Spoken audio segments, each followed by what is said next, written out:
बिस्मिल्लाहिर्रहमानिर्रहीम। चाह टीवी के मुअज़्ज़ज़ साथियों, अस्सलामु अलैकुम वरहमतुल्लाहि वबरकातुहू। चाह टीवी की जानिब से एक और ख़ूबसूरत वजीफ़े के साथ हाजिर हैं। मुअज़्ज़ज़ ख़वातीन व हज़रात, अगर आप किसी बड़े अफसर या किसी हाकम के पास जाने से घबराते हैं और आपको एक अजीब सी टेंशन होती है, तो इस मसले का एक ख़ूबसूरत हल लेकर हम आपकी बारगाह में हाज़िर हुए हैं।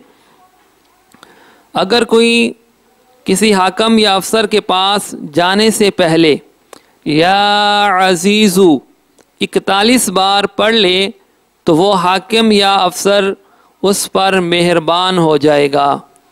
प्यारे दोस्तों, इस तरह की और बहुत सारी वीडियोस हासिल करने के लिए हमारे चैनल को सब्सक्राइब करें और इस वीडियो के बारे में अपना कमेंट लाजमी करें।